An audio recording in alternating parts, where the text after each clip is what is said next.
ஆ சரி நம்ம இஸ்ரவேல் மக்களோட ஜேர்னிய பத்தி பார்த்துட்டு இருக்கோம்ல. கிட்டத்தட்ட லாஸ்ட்டுக்கு வந்துட்டோம். ஆ ஆக்சுவலா டெக்னிக்கலா பார்த்தீங்கன்னா, இதுதான் வந்து பொசிஷன். அதாவது பெற்றுக்கொள்றது. ஆசீர்வாதத்த பெற்றுக்கொள்கிறது. அவங்களுக்கு வந்து வாக்குத்தத்தத்த அடைகிறதுக்கு ஃபர்ஸ்ட் ஸ்டெப் உள்ள வந்துட்டாங்க அவங்க. எப்படின்னு சொல்லி நம்ம பார்க்க போறோம். நம்ம போன வாரம் என்ன பார்த்தோம் அப்படின்னா, யோர்தானுக்கும் செங்கடலுக்கும் என்ன வித்தியாசம் அப்படிங்கிறத பத்தி நம்ம டீட்டெயிலா பார்த்தோம். செங்கடலுக்கு முன்னாடி வரைக்கும் அவங்க வந்து எப்படி இருந்தாங்க. ஒரு செங்கடலுக்குள்ள போற வரைக்கும் அவங்களுக்கு எல்லாமே குழப்பமா இருந்துச்சு. புலம்பலும், அழுகையும், கூப்பாடுமா இருந்துச்சு. ஆண்டவர் செங்கடல பிளந்து அவங்கள வழிநடத்தினார். ஆனா யோர்தான்ல பார்த்தீங்க அப்படின்னா, அவங்கள பரிசுத்தம் பண்ணி கொள்றாங்க. யோர்தான்ல ஆண்டவர் சொல்றாரு, "கால வைங்க" அப்படின்னு சொல்லிட்டு. அந்த ஆசாரியர்கள் வந்து உடன்படிக்கை பெட்டிய எடுத்துட்டு போய், "கால வைங்க அது பிரிஞ்சிரும்" அப்படின்னு சொல்லி ஆண்டவர் சொல்றாரு. ஸோ அதெல்லாம் நம்ம பார்த்தோம். விசுவாசத்தோட போறாங்க அப்படின்னு சொல்லிட்டு பார்த்தோம். இவங்க இந்த யோர்தான கடந்துட்டு 12 கல் எடுத்துக்கிறாங்கல்ல, அந்த 12 கல்ல எடுத்துட்டு போய் ஒரு இடத்துல பிளேஸ் பண்றாங்க. நம்ம அ ஜியோகிராபிக்கலா பார்க்குறப்ப எப்படி இருக்குது அப்படின்னா, அவங்க எப்படி நடந்து வராங்க அப்படின்னா, இங்க ஒரு எல்லை இருக்கு. அதுதான் வந்து யோர்தான். அது ஒரு நதி. அதுதான் வந்து பவுண்டரி. அ எல்லை.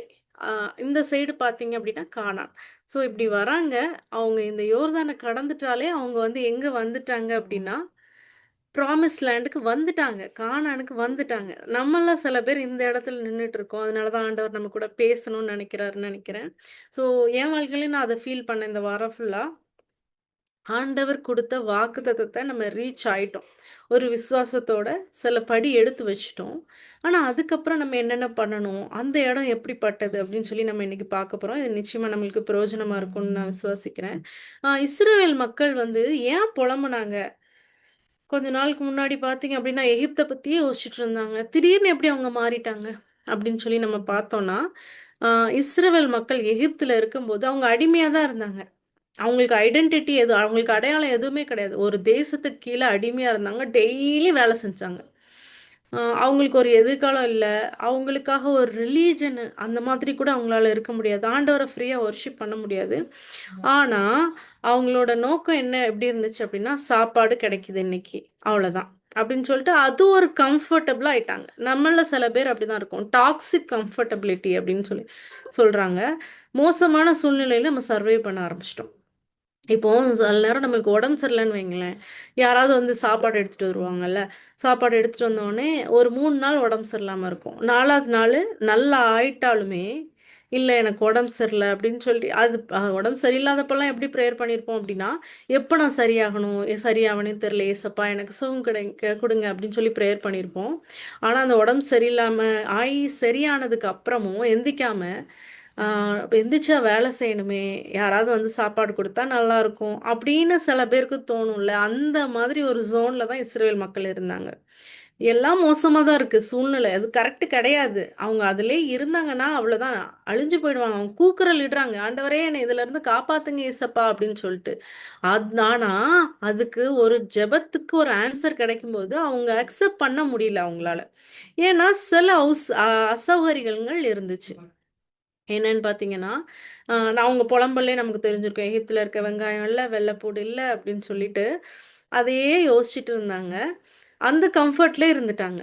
இப்போ வந்து யோசிக்கணும்ல அவங்க, "ஐயய்யோ! செங்கடல் வருது என்ன பண்றது?" இந்த யோசனைலாம் அவங்களுக்கு கிடையாது. அவங்க ஏதோ ஒரு மோசமான இடத்துல இருந்தாலும், அவங்க ஏதோ பாதுகாப்பா இருக்கிற மாரி ஃபீல் பண்ணாங்க. அது தாண்டி அவங்க இன்னொரு இடத்துக்கு வரும்போது ஒரு ரெஸ்பான்சிபிலிட்டி எடுத்துக்கணும்ல, ஒரு பொறுப்பு எடுத்துக்கணும். ஓகே. அடுத்து என்ன பண்ணலாம்? நம்ம இந்த வழியா போப்போறோமா? இது என்ன பண்றது? ஓகே. செங்கடல் வந்துச்சு ஆண்டவர் பிளந்துட்டாரு. அடுத்து இங்க போப்போறோம். அ ஏலிம் போனா நமக்கு பழங்கள்லாம் கிடைச்சிருச்சு. ஓகே. ஆண்டவர் சூப்பரா எடுத்துட்டாரு. அடுத்து என்ன? அடுத்து என்ன? அடுத்து ஆண்டவர் என்ன பண்ண போறாரு? அப்படிங்கிறது இல்லாம, அவங்க எப்படி இருந்தாங்கன்னா, "அப்பவே நல்லா இருந்தேனே நான். நான் ஒரு 10 வருஷத்துக்கு முன்னாடி சூப்பரா இருந்தேன்." அப்படின்னு நெனச்சுட்டு நம்ம இருக்கிறோம்ல சில நேரம். அ முன்னாடியெல்லாம் பார்த்தீங்கன்னா, அவ்ளோ சூப்பரா இருந்தேன். நான் வந்து செல்ல பொண்ணு தெரியுமா எங்க வீட்டுக்கு. அது ஓகே. இப்ப நம்ம எங்க இருக்கிறோம் அப்படின்னு பார்த்தோம்னா, உண்மையில நம்ம யோசிச்சு பார்த்தோம்னா, இங்க இருக்க ஒவ்வொருத்தரும் கண்ண மூடி, உங்க லைஃப்ப யோசிச்சு பார்த்தீங்கன்னா, நம்ம ரொம்ப பிளெஸ்ஸிங்கா தான் இருந்திருப்போம். முன்னாடி இருந்த அடிமைத்தனம் இல்ல. சுயாதீனரா இருக்கோம். ஆனாலும் அத எக்ஸ்பீரியன்ஸ் பண்ண முடியல. இது எப்படி இருக்குன்னா, ஒரு பிளேட் நெறைய சாப்பாடு வச்சுட்டு குடுக்குறாங்க. ஆனா, அத சாப்பிட முடியல. அதுக்கு முன்னாடி வரைக்கும் வேணும், வேணும் சாப்பாடு வேணும்னு நெனச்சுட்டு, சாப்பாடு வந்ததுக்கப்புறம் சாப்பிட இந்த மாரி ஒரு சிச்சுவேஷன்ல தான் ஜனங்கள் இருந்தாங்க. சரி, இப்ப நம்ம பாயிண்ட்டுக்கு வருவோம். இந்த கில்கால்ங்கிற இடத்துக்கு வராங்க. இதுதான் ஒரு புதிய ஆரம்பம். வந்துட்டாங்க. சூப்பரா வந்துட்டாங்க. ஆண்டவர் வாக்குத்தத்தம் பண்ண மாதிரியே வந்துட்டாங்க. லாஸ்ட் அத எப்படி பெற்றுக்கொண்டாங்கன்னு நம்ம பார்த்தோம். விசுவாசித்து கால்ல எடுத்து வச்சாங்க யோர்தான்ல. 2ஆ பிளந்தது. அதுக்கப்புறம் வந்து அவங்க அழகா அந்த கில்கால்ல வந்து பாளையம் இறங்குறாங்க. இந்த கில்கால்ன்ற பேருக்கு நெறைய சிக்னிஃபிகன்ஸ் இருக்கு. நம்ம ஒரு வசனத்த முடிஞ்சா வாசிப்போம். ஸோ ஆண்டவரே சொல்ட்டாரு. கர்த்தர் யோசுவாவை நோக்கி யோசுவா 5:9 கர்த்தர் யோசுவாவை நோக்கி, இன்று எகிப்தின் நிந்தையை உங்கள் மேல் இராதபடிக்கு புரட்டிப் போட்டேன் என்றார். அதனால் அந்த ஸ்தலம் இந்த நாள் வரைக்கும் கில்கால் எண்ணப்படுகிறது அப்படின்னு சொல்லியிருக்கு. இதுவரைக்கும் அவங்க எகிப்திலேருந்து வந்துட்டாங்க. 40 வருஷம் ஆயிடுச்சு. ஆனா அதோட நிந்தை அவங்க கிட்ட இருந்துட்டே இருக்கு.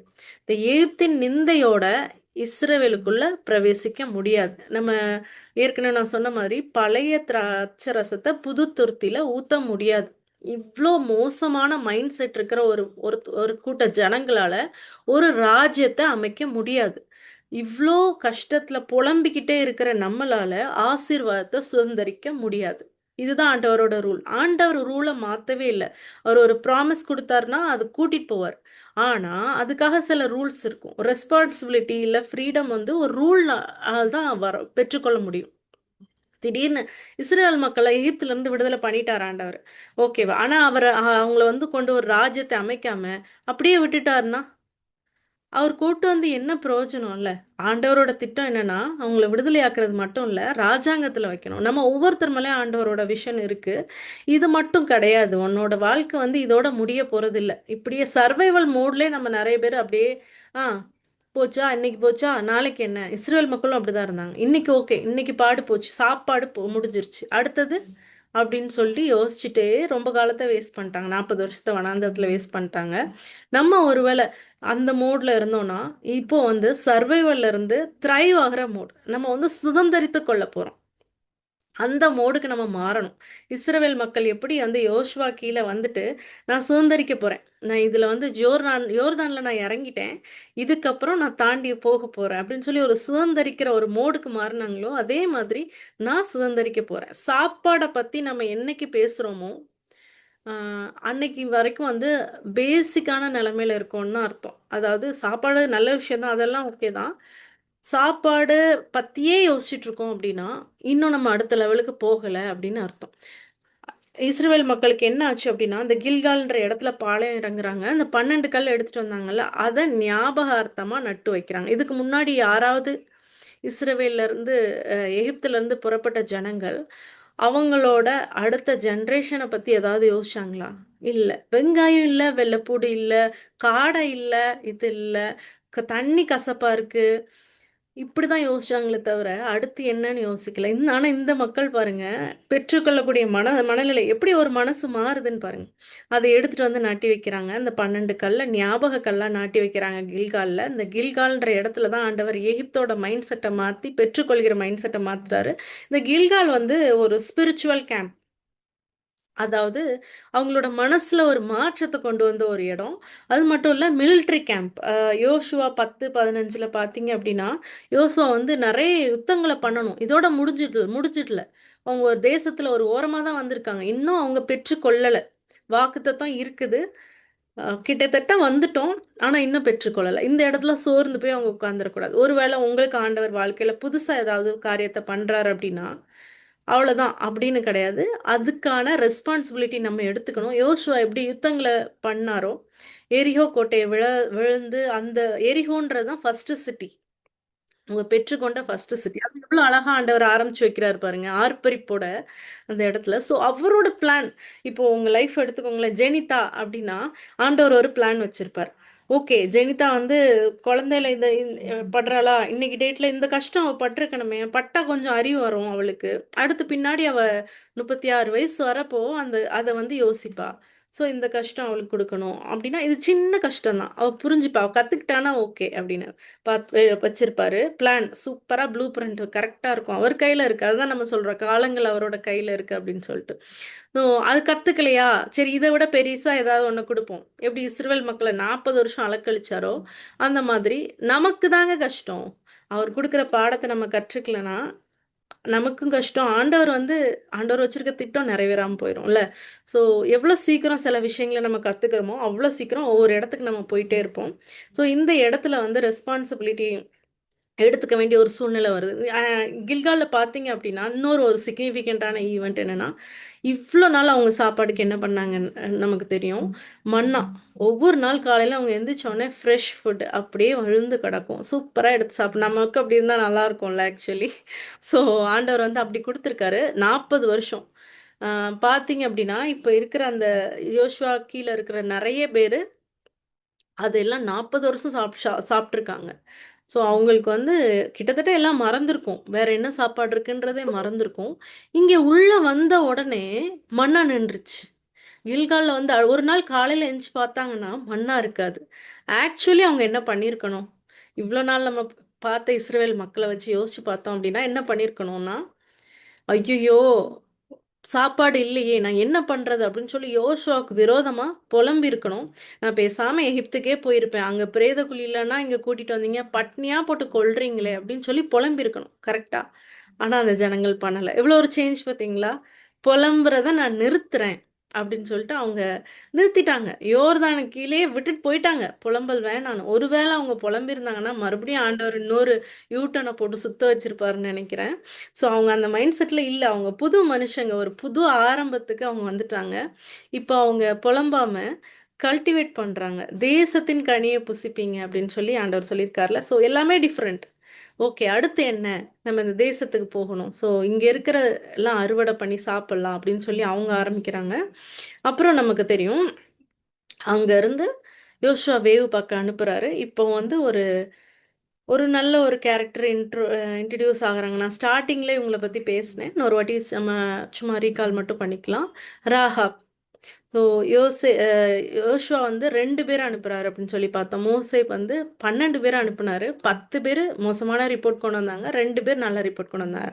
யோசுவாவும் அவங்க கூட போனவங்க தானே. அவருக்கு நல்ல மைண்ட் செட் தெரிஞ்சிருக்கும். யோசுவா வந்து 2 பேர தான் அனுப்புறாரு. போய் பார்த்துட்டு வாங்க அப்படின்னு சொல்லிட்டு, அவங்க வந்து நல்ல ரிப்போர்ட் குடுக்குறாங்க. ஆக்சுவலி அவங்களுக்கு நல்ல விஷயம் அங்க நடந்துச்சா அப்படின்னு கேட்டா, ஆ இல்ல தான். ஒளிஞ்சிட்டு வந்து மேல போய் அவங்கள படுக்க வச்சு, அவங்க மேல பாய் போட்டு மூடி வச்சிருப்பாங்க ராகாப். அவ்ளோ ஒரு மோசமான சிச்சுவேஷன் தான்.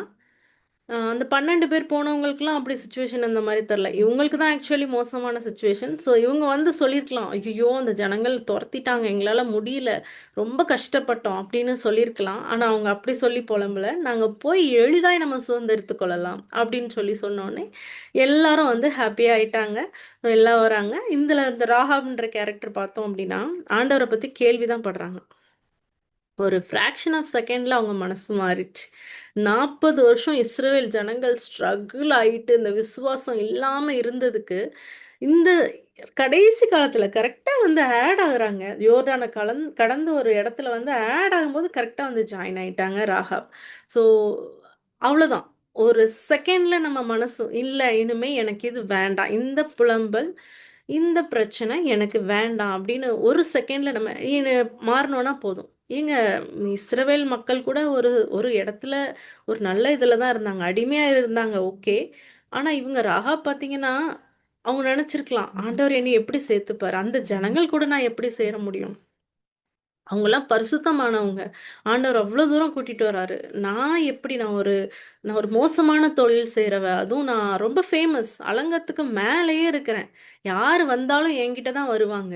வெளி தேசத்து ஜனங்கள் யார் வந்தாலுமே என்கிட்ட தான் வந்து தேடுவாங்க. ஏன்னா நான் அவ்ளோ ஃபேமஸ். இப்படியெல்லாம் யோசிச்சிருக்கலாம்ல. அவ்ளோ மோசமானவ நான்.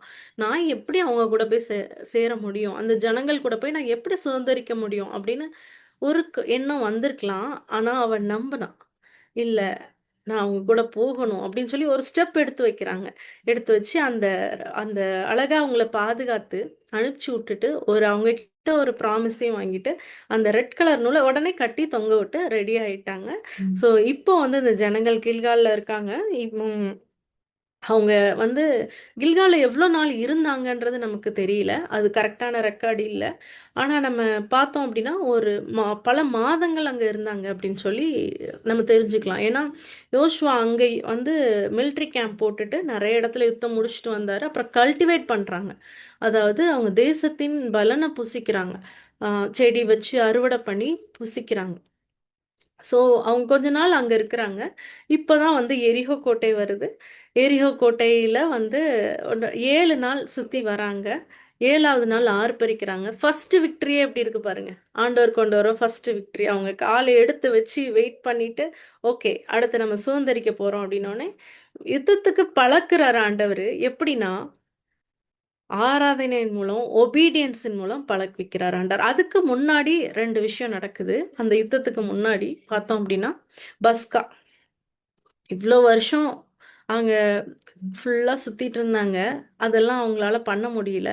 ஆனா, இந்த இடத்துல பஸ்கா வந்து ஆசரிக்கிறாங்க. ஓகே, இது என்னோட இடத்துக்கு நான் வந்துட்டேன். என் ஊருக்கு நான் வந்துட்டேன். இப்ப ஆண்டவர் குடுத்த கட்டளைகள நான் கடைப்பிடிக்கணும் அப்படின்னு சொல்லி ஸ்டார்ட் பண்றாங்கல்ல. ஒருவேளை நீங்க வேற இடத்துக்கு ஏதாவது போயிருக்கீங்க, எல்லாம் புதுசா இருந்துச்சு அப்படின்னா, இந்த மெசேஜ் வந்து நான் எனக்கும் சேர்த்து தான் நான் குடுக்குறேன். ஆ இப்ப தான் நான் வந்து வேலை மாறுனேன். இவ்வளோ நாள் வந்து ட்ரெய்னிங் அந்த மாதிரி போயிட்டு இருந்துச்சு. அ 2 வாரம் ஆகுது எனக்கு வந்து இன்னொரு ப்ராஜெக்ட் குடுத்து போறதுக்கு இன்னும் 2 வாரம் ஆகுது. இதுக்கு முன்னாடி இருந்தது கம்பேர் பண்றதுக்கும் இப்போக்கும் ரொம்ப டிஃப்ரென்ஸ். ஆ எல்லாமே நம்ம பார்த்துக்கிற மாதிரி இருக்குது. ஸோ, எனக்கு வந்து ஒவ்வொரு நாளும் கடத்துறதுக்கே ரொம்ப கஷ்டமா இருந்துச்சு. நான் ஆண்டவர்ட்ட கேட்டேன், "ஏன் ஏசப்பா நீங்க தானப்பா இந்த வேலைய குடுத்தீங்க. நான் உங்ககிட்ட பிரேயர் பண்ணேனேப்பா. என்னால இத எப்படி நான் ஓவர் கம் பண்றது? இவ்ளோ பிரச்சனை இருக்கே. நான் எப்படி இதெல்லாம் பண்ண போறேன்?" அப்படின்னு சொல்றப்ப தான் ஆண்டவர் என்கிட்ட பேசினாரு. எப்படி இந்த ஜனங்கள் கில்கால்ல வந்து மன்னாக்கு வெயிட் பண்ணாம ரெஸ்பான்சிபிலிட்டி எடுத்துட்டு அந்த தேசத்தின் பலன புசிச்சாங்களோ, அதே மாரி ரெஸ்பான்சிபிலிட்டி எடுத்துக்கணும்.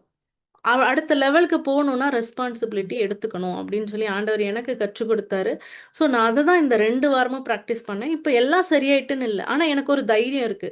ஏன்னா ஆண்டவர நான் முன்னாடி வச்சு நான் போறேன். அடுத்த லெவலுக்கு நான் போறேன். அதுக்கு அவர் பலன எனக்கு கொடுப்பாரு அப்படின்னு சொல்லிட்டு நான் சுதந்தரிக்க போறேன்.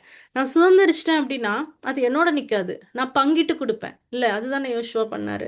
என்னோட ஜனங்களுக்கு நான் பங்கிட்டு குடுப்பேன். ஸோ இந்த லெசன நான் கத்துக்கிறேன் ஏசப்பா. இந்த லெசன நான் Zoomல பேசுறப்ப ஒவ்வொருத்தருக்கும் நான் பங்கிட்டு குடுக்க போறேன். எனக்கு நீங்க குடுத்த தேசத்த நான் மத்தவங்களுக்கு பங்கிட போறேன் அப்படின்னு சொல்லி நான் ஆண்டவர்கிட்ட பிரேயர் பண்ணேன். ஸோ அதுதான் நம்ம இப்ப பார்த்துட்டுருக்கோம். அவங்க ஃபர்ஸ்ட்டு வந்து போறது எரிகோவ சுத்தி போறாங்க. இப்போ வந்து அந்த 7வது நாள்ல ஆர்ப்பரிப்பின் சத்தம் கேட்டோனே எரிகோ கோட்டை வந்து இடிஞ்சு விழுது. இப்போ பார்த்தீங்க அப்படின்னா, அந்த ராகாப மொட்டுட்டு மத்த எல்லாரையும் அவங்க சங்கரிக்கிறாங்க. இந்த ராகாப்ங்கிற ஸ்திரீ அழகா வந்து இஸ்ரவேல்ல சேர்ந்துக்கிறா. எல்லாம் முடிஞ்சிருச்சு. நியூ பிகினிங் இல்ல. பழசெல்லாம் ஒழிஞ்சு போய் நியூ பிகினிங். அது மட்டும் இல்ல, அழகா நம்ம பார்த்தோம் அப்படின்னா, ஆண்டவரோட வம்ச வரலாறுல ராகாப் இருக்கிற நமக்கு தெரியும். 4 ஸ்திரீயும் வந்து ஒரு மோசமான ஸ்திரியா தான் அவங்களோட நேம் தான் இருக்கும். அதில பார்த்தீங்கன்னா, ராகாப் அப்படின்னு சொல்லி ஆண்டவர் ஹைலைட் பண்ணியிருப்பாரு. எப்போதும் நம்ம எப்படி பண்ணுவோம் அப்படின்னா, நம்ம ஐடென்டிட்டி மோசமா இருந்துச்சுன்னா, அத மறைக்கிறதுக்கு ட்ரை பண்ணுவோம். இல்ல? இப்போ வந்து ஒரு ஜாதி பார்க்குற ஒரு ஊர்ன்னு வச்சுக்கோங்களேன். அதில கீழ் ஜாதியில இருக்கிறவங்க அவங்கள பத்தி சொல்லம்போது, நான் இந்த ஜாதி அப்படின்னு சொல்ல மாட்டாங்க. யார் வந்து தங்கள உயர்வா நினைக்கிறாங்களோ, அவங்க தான் நான் இந்த இடத்துலருந்து வரேன். ஜாதிய ஸ்ட்ரெய்ட்டா சொல்லாட்டியும், நான் இந்த ஊர்லேருந்து வரேன். நான் இவங்களோட பையனாக்கும், எங்க பரம்பரை ஜமீன் பரம்பரையாக்கும் அப்படின்னு பெருமைக்காக சொல்லுவாங்க. கீழ் ஜாதியில இருக்கிறவங்க, நான் வந்து இந்த பகுதிய சேர்ந்தவன்.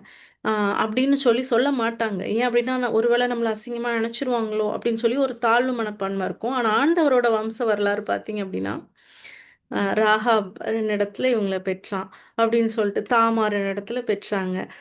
ரூத் இடத்துல பெற்றாங்க அப்படின்னு சொல்லி அழகா ஆமா. இதுல என்ன இருக்கு? அவங்கலாம் மாறிட்டாங்க. அவங்க அப்படியே இல்லையே.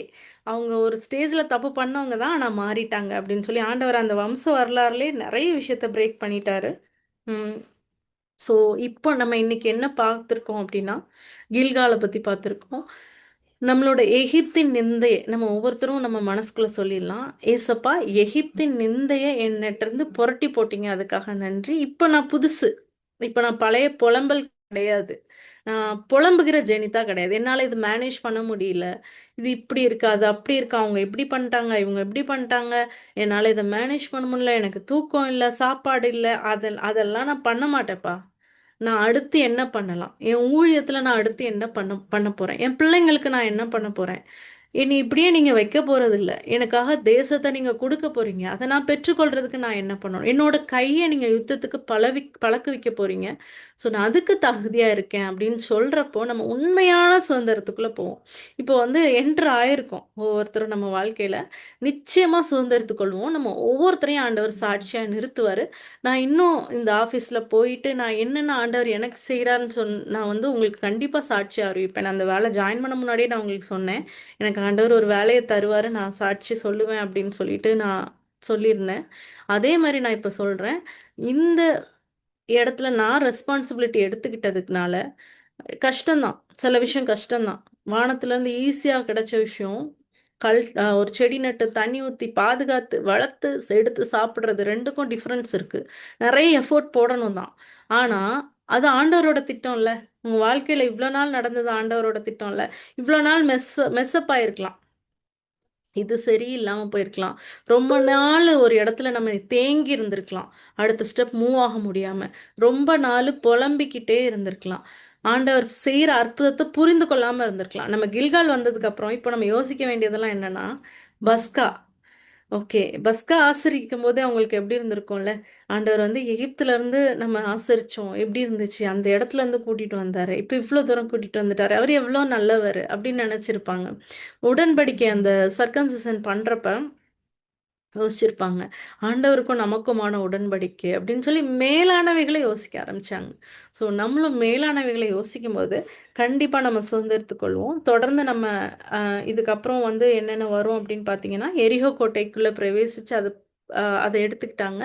அதுக்கப்புறம் ஆயி பட்டணம் அப்படி ஒவ்வொன்னையா வந்து சுதந்தரித்துட்டு, ஃபைனலா ஒரு பொசிஷன் அதாவது இன்ஹெரிட்டன்ஸ் அந்த சுதந்திரத்த பெற்றுக்கொள்வாங்க. ஸோ நம்ம அத பார்க்கலாம். மேக்ஸிமம் அடுத்த வீக்ல முடிச்சிரும்னு நெனைக்கிறேன்.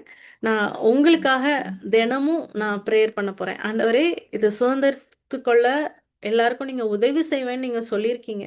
நான் அந்த சீரிஸ் ஆரம்பிக்கும்போதே, நான் உங்ககிட்ட கேட்டிருக்கேன். இது எல்லாரும் சுதந்திரிக்கணும் அப்படின்னு சொல்லிட்டு. லாஸ்ட் முடியும்போது, இடையில எப்படி இருந்தாலும், முடியும்போது எல்லாரும் ரெடியா இருக்கணும் அப்படின்னு சொல்லி நான் ஆண்டவர்ட்ட கேட்டிருக்கேன். ஸோ நான் இந்த வாரம் ஃபுல்லா நான் அதுக்காக ஜெபிக்கிறேன். நீங்களும் ஜெபிச்சுக்கோங்க. அடுத்த வாரத்துல நம்ம இந்த சீரிஸ முடிச்சிடலாம். கர்த்தர் தாமே நம்ம ஒவ்வொருத்தரையும் ஆசீர்வதிப்பாராக.